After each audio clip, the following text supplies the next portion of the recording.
नमस्कार, मैं हूं पंडित अरविंद गौड़। आज एक कुंडली पर चर्चा कर रहे हैं जो बड़ी दुखद घटना इनके साथ हुई है। मैं पति पत्नी दोनों की कुंडली आपको दिखा रहा हूं, तो इस पर हमने भाव से भी देखने का प्रयास करना है और दशा, अंतरदशा और प्रत्यंतर दशा के प्रभाव को समझने का भी प्रयास करना है। तो ये एक एग्जाम्पल की कुंडली है, आप इसे दशाफल रहस्य के हिसाब से कह सकते हैं।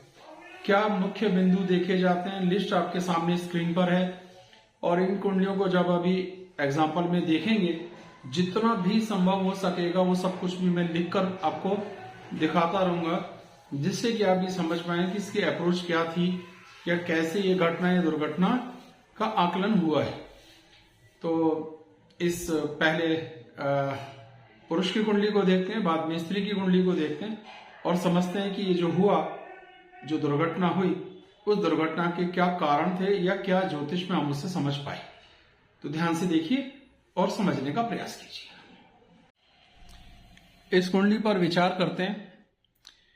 यह कुंडली है एक पुरुष की 19 अगस्त 1976 सुबह 2:25 आगरा का इनका जन्म है और इनकी कुंडली में जो दशा हमको डिस्कस करनी है वो है गुरु की महादशा में, राहु की अंतरदशा में, मंगल की प्रत्यंतर दशा।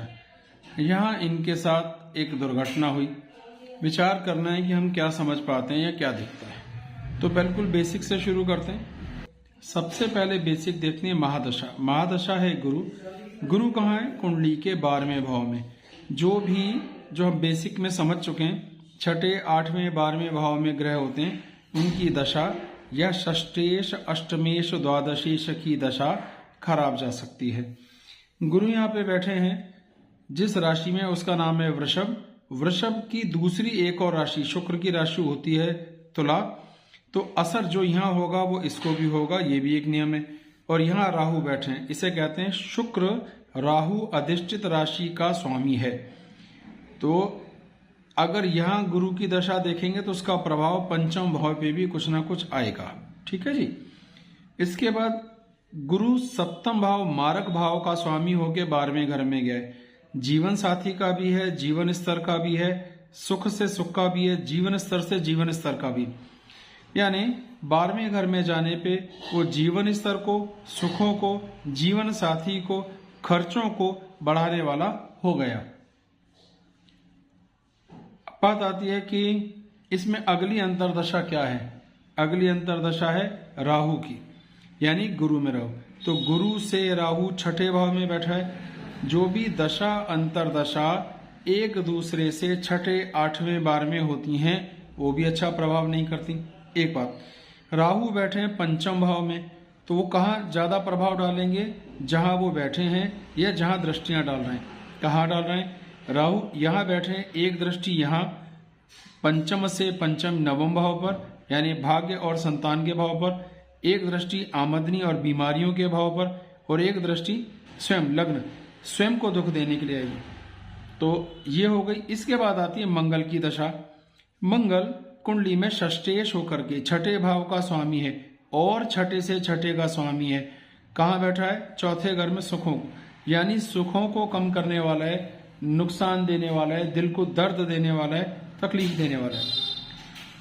अब इसको क्या कर सकते हैं कि क्योंकि इन दोनों राशियों का स्वामी ग्रह एक ही है, शुक्र, तो हम सेंट्रल पॉइंट शुक्र को ले लेते हैं। अभी शुक्र की स्थिति क्या है? वो सिंह राशि में सूर्य के साथ शत्रु है और नवांश में अपनी नीच राशि में है।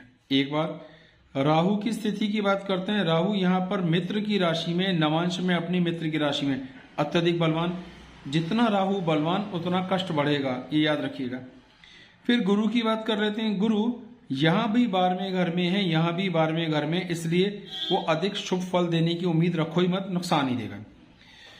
क्योंकि दोनों राशियों के स्वामी शुक्र आते हैं, तो हम सेंट्रल पॉइंट अभी इसे ले लेते हैं, संतान। अब संतान का तरीका क्या है देखने का?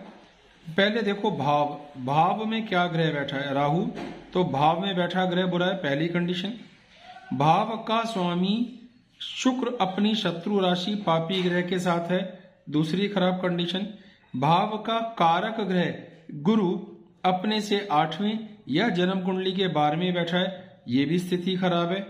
अब भावात भावम, भाव का स्वामी जब यहां से देखा तो क्या स्थिति बनी कि भाव के स्वामी जब भावात भावम देखेंगे तो ये घर आएगा, इस घर का स्वामी शनि भी शत्रु राशि में है, नवांश में भी शत्रु राशि में। फिर नवांश कुंडली से देखते हैं, इस भाव का स्वामी शुक्र नवांश में नीच राशि में है।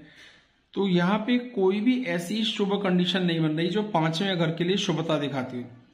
5वां भाव भावेश, 5वें ग्रह पे अगर हम शुभ ग्रह की दृष्टि देखें कहीं से नहीं है, भावात भावम, तो 5वां घर कितना कमजोर। अब 5वें घर से देखें तो क्या है, इसको पकड़ के चलिए।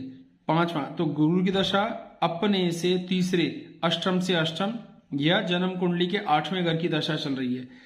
8वें घर की दशा में लगन में बैठा हुआ ग्रह राहु चल रहा है जो 6ठे 8वें हो गए, और मंगल इस भाव से 12वें भाव की दशा है और सेकंड भाव के कारण मारक भाव की दशा है।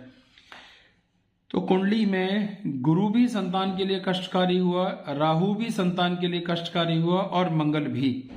भाव कमजोर था, भावेश कमजोर था, भावात भावम कमजोर है, कारक कमजोर है। स्थिति ये हुई कि इस दशा अंतरदशा, इस प्रत्यंतर दशा में इनके पुत्र की मृत्यु हो गई। अब एक और कुंडली पर विचार करते हैं। ये एक महिला की कुंडली है। 18 जून 1983 सुबह 11:24 दिल्ली का इनका जन्म है। इनके लिए हमने गुरु की दशा में, बुध की दशा में, शनि की दशा पे ध्यान देना है।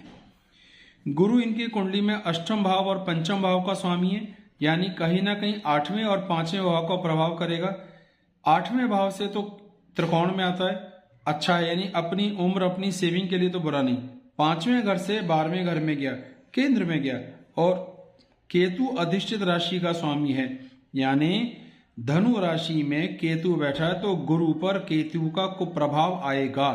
एक बुध की बात करते हैं। बुध कुंडली में इस भाव और इस भाव का स्वामी है, यहां से आमदनी, 6ठे भाव से 6ठा भाव, और राहु अधिष्ठित राशि का स्वामी है, बुध की राशि में राहु। तो बुध ग्रह में राहु का कुप्रभाव, डिटैच करने की ताकत आएगी, अलग करने की ताकत आएगी, और मारक भाव का स्वामी है। दो बातें। फिर शनि की बात करते हैं तो शनि मारक भाव का ही स्वामी है। अगर हम ध्यान से देखें या समझने की कोशिश करते हैं तो फिर से पहली दशा कहाँ की आई, यहाँ की। दूसरी दशा आई बुध, और बुध का डायरेक्ट लिंक, क्योंकि बृहस्पति और बुध एक दूसरे को देख रहे हैं तो ये स्थिति बनी। तो हमने जब दो दशाएं किसी रूप में मिले तो कॉमन फैक्टर ले लेना चाहिए। ऐसा कोई स्पष्ट नियम नहीं है, लेकिन ये तरीका है। तो हमने देखा इस भाव को, 5वें भाव। अब 5वें भाव पे ध्यान देते हैं। केवल 5वें भाव के दृष्टिकोण से गुरु की दशा लग्न की दशा है और केतु अधिष्ठित राशि और 12वें घर बैठा है तो बुरा फल देने वाली। इसमें बुध की दशा कुंडली के 6ठे घर बैठा है और 7वें मारक भाव का स्वामी भी है तो खराब आएगी। और इसमें शनि की दशा अपने से 11वें घर या तीसरे घर का स्वामी होकर के बैठा है तो ये भी थोड़ी खराब हो सकती है। अब 5वें भाव की बात करते हैं। भाव, इस भाव का स्वामी गुरु ये रहा और नवांश कुंडली में 12वें घर में तो ये कमजोर हो गया। यहां पापी ग्रह बैठा है तो भाव का स्वामी भावेश यहां केंद्र में है पर यहां 12वें घर में चला गया, कमजोर हो गया। फिर बात आती है इस भाव के स्वामी, यहां हमने चर्चा कर ली, कारक गुरु है, कारक कमजोर, भाव में पापी ग्रह बैठा है। 3 चीजें। भावात भावम से देखेंगे तो ये रहा मंगल, मंगल भी केंद्र में दिखता है जो बहुत अच्छा है। लेकिन जब इस कुंडली को नवांश में इसी को देखते हैं मंगल को तो वो भी 12वें घर में। तो स्थिति ये बनी कि पंचम भाव का स्वामी और नवम भाव, पंचम से पंचम का स्वामी, दोनों एक साथ कुंडली के 12वें भाव में, दोनों एक दूसरे को पूर्ण दृष्टि से देख रहे हैं। ये बहुत शुभ फल देने वाली स्थिति नहीं बनी।